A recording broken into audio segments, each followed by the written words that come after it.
又到我们学客家话的时间喽。你们都很乖，有乖乖坐在电视机前面学。那今天呢，要教给大家这一句话，比较复杂一点点，但是你一定有这个经验。比方说，你要去找某某某，或是某某某的儿子、女儿、老婆等等等，你一定要会这一句话，听清楚喽。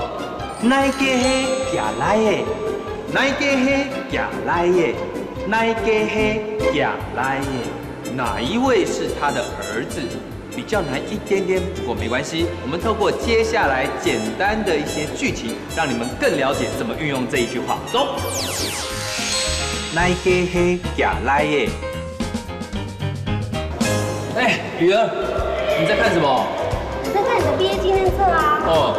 你在我进学校的时候啊，我听说老师的儿子就是现在当今最有名的歌手哎，重点是，他还是你的同后哎。怎么可能是我的同好，也就是我的同学？所以你说的这个人，不但跟我念同一个小学，而且还是我的同学同好。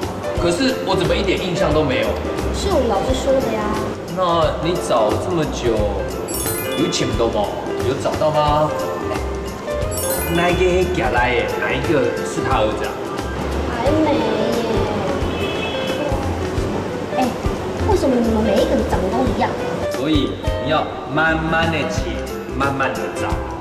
哪一个行来的？会了吗？下次呢，你要找某某某的时候，就可以用这一句话。记得怎么用这一句话哦。那接下来我们一起来复习一下。